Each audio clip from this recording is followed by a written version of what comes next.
I used to think libraries were the safest places in the world.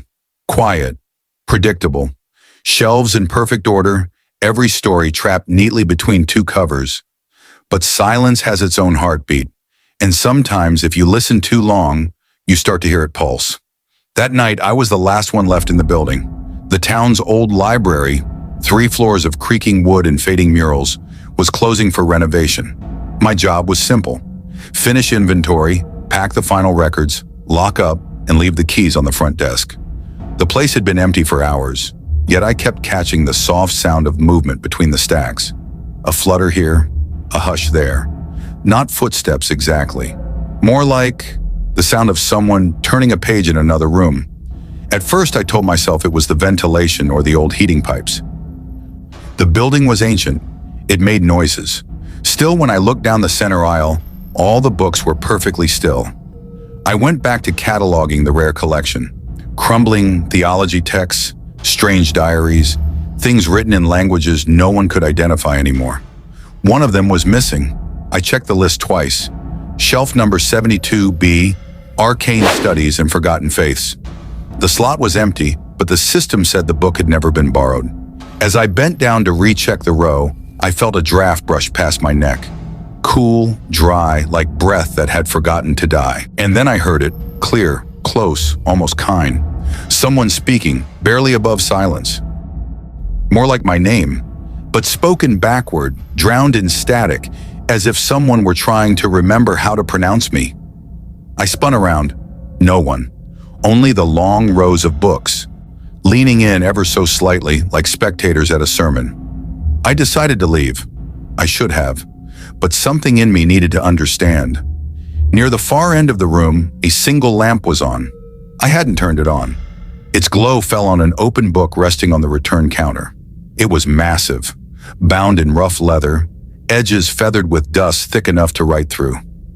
The page was blank except for a single smudge that looked like an inked thumbprint. I leaned closer. The air smelled of rain that had never fallen. And then, letters began to bleed through the paper. One at a time, slow and deliberate. My name. I stumbled back so fast the chair toppled. The sound echoed through the entire library. But the pages kept moving, flipping by themselves, faster now, as if the book was breathing, panting, alive. The whispers returned, multiplied. Overlapping, hundreds of voices reciting passages in unison. Some of them sounded like prayers, others like apologies. I slammed the book shut. The noise stopped instantly, and that's when I saw her. At the far end of the aisle, a figure stood in the dark. A woman, tall, motionless, her face hidden by her hair, hands folded in front of her like she was waiting for me to finish reading. Her clothes were the same gray as the walls. For a moment, I thought she was part of the mural, until she moved. She stepped closer, soundless, and as the light hit her glasses, I saw only one lens intact. Behind it, her eye reflected the same flicker as the lamp, the same color as the book's bleeding letters. She didn't speak aloud, but her words filled the space between us. Late return. The lamps dimmed. The shelves began to shudder. And every book in the library opened at once. Pages tore themselves free, swirling like wings, forming a storm of ink and parchment that swallowed the room in sound. The letters flew into the air, rearranging, spelling things I couldn't bear to read. She raised her hand and the paper cyclone slowed. The book settled neatly into place again, except one, the one with my name still written on it. She pointed to it, then to me. Your silence is overdue. I ran, through the halls, down the marble steps, past the desk and out the door. The night outside was black and starless, and when I looked back through the glass, the library lights were already out. But even as I caught my breath in the parking lot, I could still hear the faintest whisper behind me. Not from inside the building, from inside my coat pocket. The book was there. I don't remember taking it. I don't remember touching it, but it was open, and a single line had appeared across the first page. The librarian never forgets her borrowers. I threw it away, burned it even, but it keeps coming back. Sometimes on my nightstand, sometimes in my car, sometimes under my pillow. Each time the handwriting changes slightly. Each time the message is shorter, Last night, it only said one word: renewed.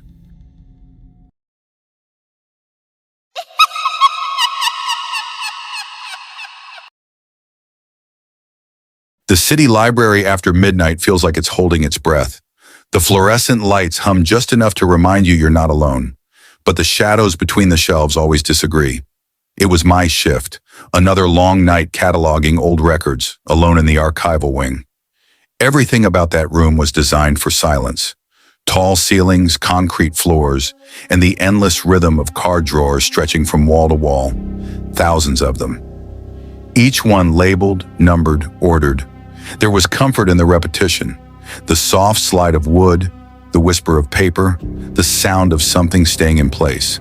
That night, though, the rhythm broke. I noticed it first when the catalog stopped matching itself. The drawers were in perfect alphabetical order, but one card, just one, was missing. That never happened. Not in that room. I checked again. Drawer 47C. The space where the card should have been was empty, but a thin trail of dust cut across the slot, like a finger had reached in and taken it recently. I looked down.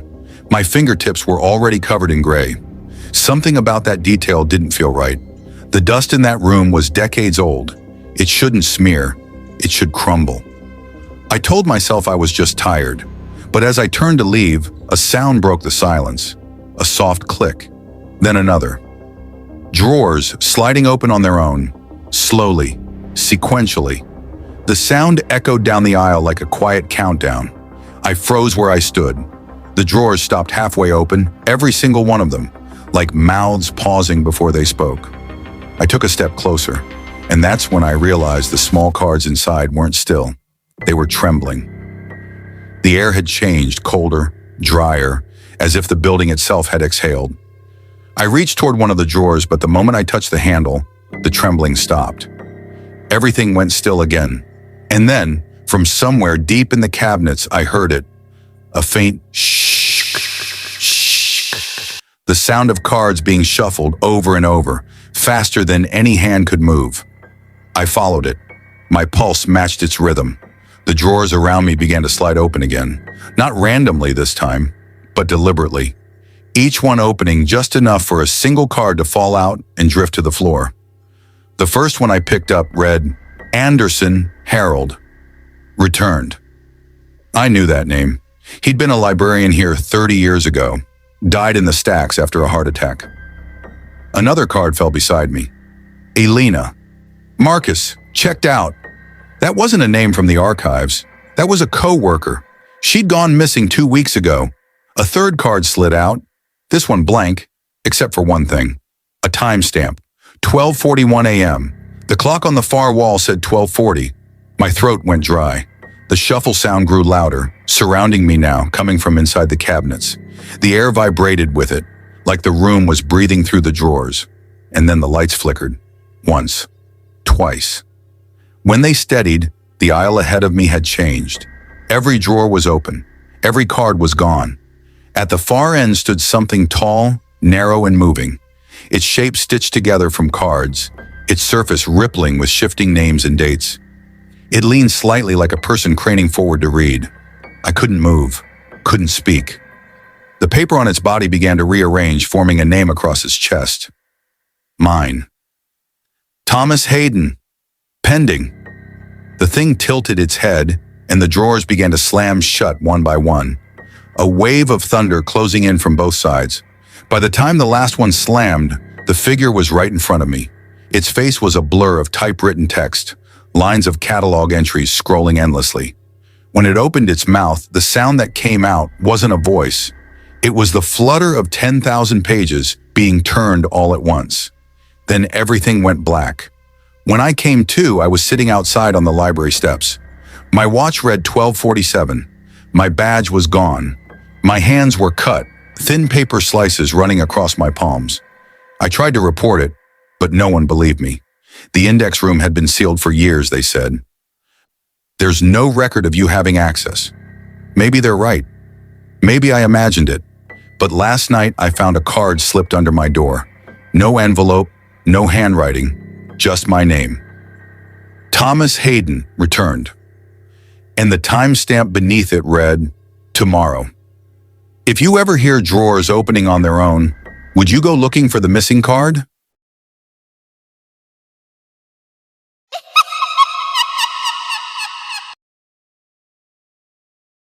I've repaired hundreds of books in my life.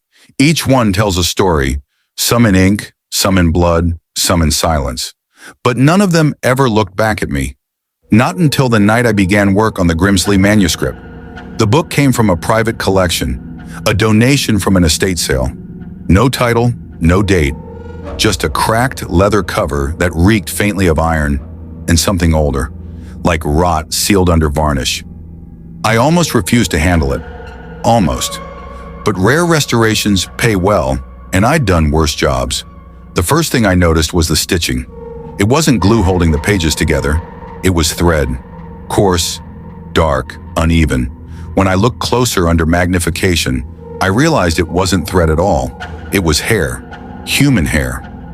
I tried to tell myself it was a prank, some old Gothic novelty, but the binding was authentic, centuries old.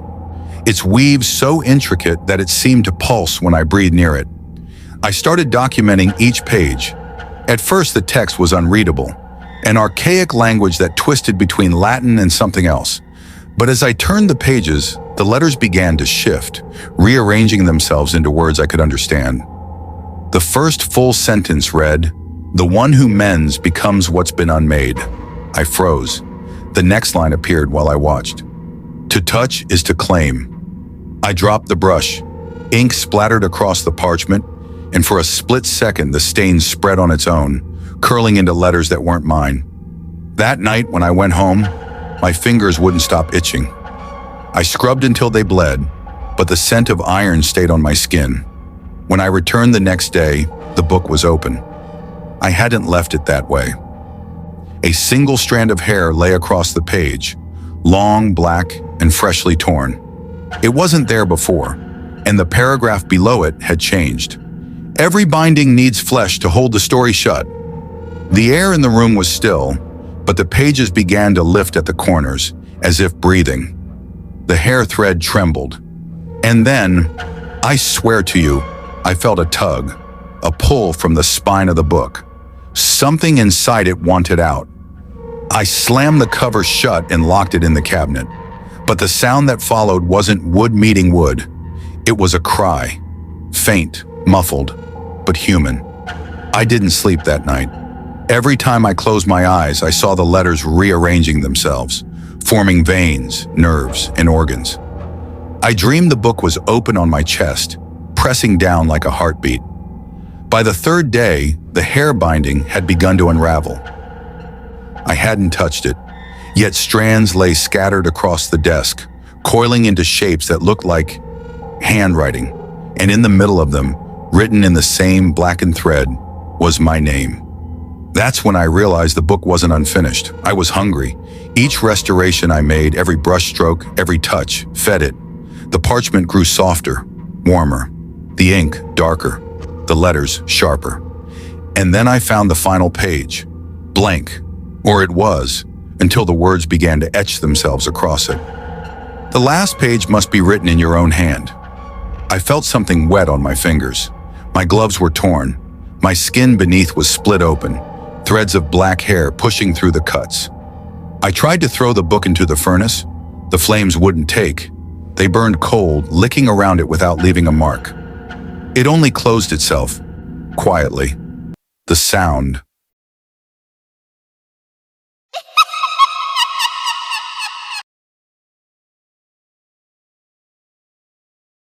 My grandfather, Thomas Graves, was a book restorer.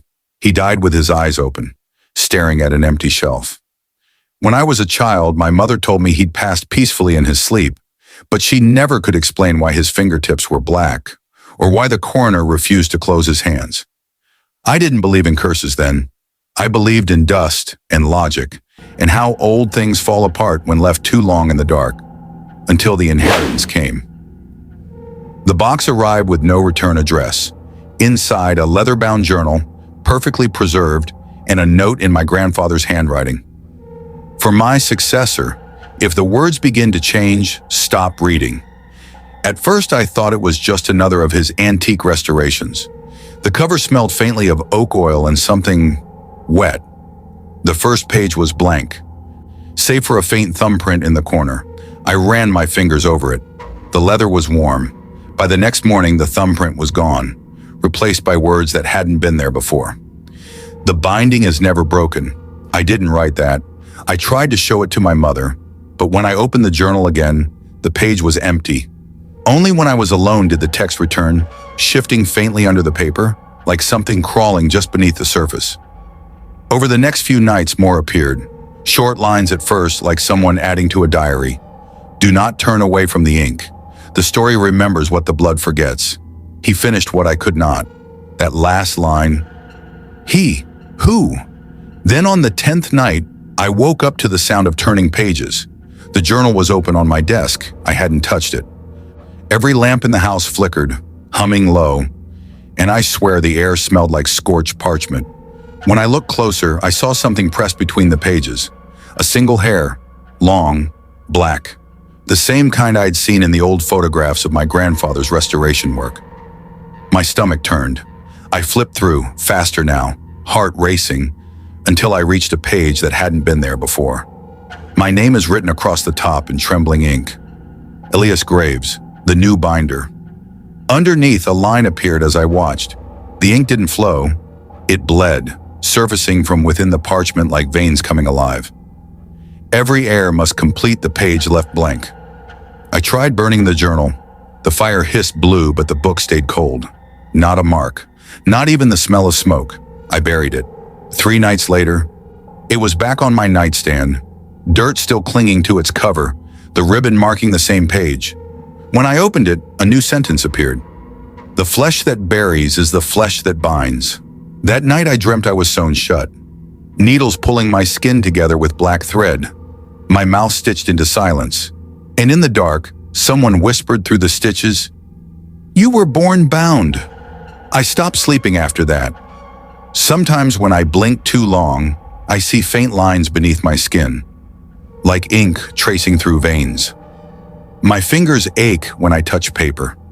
And last night, when I turned the journal's final page, I found something that made my blood freeze. A new section had begun, titled "The Heirloom Completed," and below it, a single note, written by Elias Graves. But I never wrote that. The pen was still wet. And when I dropped it, the sound wasn't metal on wood. It was a heartbeat. I don't know how many pages are left. I don't even know if I'm the one writing them anymore. But sometimes when I close my eyes, I can hear the pages turning. Slow, patient, waiting, and beneath the rustle, a whisper that isn't mine.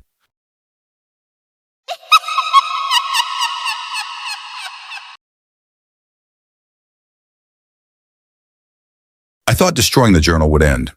I was wrong. Fire didn't work. Burial didn't hold it. So I tried something worse. I tried to outright it. I typed every word from my grandfather's journal into a computer, thinking if I digitized it, I could control it, contain it, make it fiction. But the story had already decided it was real. The file named itself The Silent Edition. It began with small glitches. The font would shift mid-sentence, serif to sans, like the words couldn't decide how they wanted to look. Sometimes the text would breathe, stretching slightly, like lungs beneath a thin skin of paper. Then it started typing back. When I stopped for a break, new sentences appeared on their own. Every word is a vessel, every reader is a door. I deleted them. They came back. I unplugged the computer. It stayed on. When the first printed proof arrived from the publisher, it looked wrong, too clean, too sharp. The paper had a strange sheen, like it was slightly wet. The ink smelled like something living, sweet and metallic, like blood and sugar. The typesetter swore he never handled the file. The printer claimed no one sent it. Yet there it was, bound and sealed in a plain brown package. And inside the front page, a dedication. To those who read aloud. I told myself not to, but curiosity is a contagion. I whispered in the first line. The lights dimmed. My mouth went dry. And in the silence that followed, I heard someone else whisper it back. perfectly synchronized, from somewhere behind me. I tried warning the editor. She laughed at first and said the story felt too real. Then she stopped answering calls. 2 weeks later, her assistant emailed me. She hasn't been sleeping, keeps muttering about hearing voices between the margins. She said the paragraphs rearrange themselves when she looks away. I drove to her apartment. The place smelled like damp paper and ink. On the kitchen table, stacks of the printed proofs, hundreds of copies, all open to the same page. And on that page, something new. Not text, not ink, photographs, images printed directly into the paper. Still shots of her apartment. My apartment, the inside of the printing press. Each one is darker than the last, each one with a figure standing just out of focus. I burned the copies, every one of them. The smoke curled like a script in the air. But last week, a reader messaged me on a forum. Said they found a book at a thrift shop titled The Silent Edition. Said it didn't have an author name, just a black, stitched spine. Said when they opened it, the pages were blank, until they whispered something aloud. And then it knew their name. I blocked them. But the next morning, my inbox was full of messages. Dozens of people say they found the same book. All of them are describing the same thing. A faint heartbeat beneath the binding. It's spreading now. Every repost, every screenshot, every retelling carries part of the story. If you've heard it, read it, spoken it, you've already opened the first page. And if you start hearing whispers when you're alone, faint, rhythmic, like the soft turn of a page in another room, don't look for the source. Because by the time you notice, the book isn't in front of you anymore. It's inside you. Before you go wandering off into the dark, hit like, it keeps the lights on. And subscribe to the Midnight Fears so you don't miss the next haunting that creeps into your feed. Remember, the channel watches back.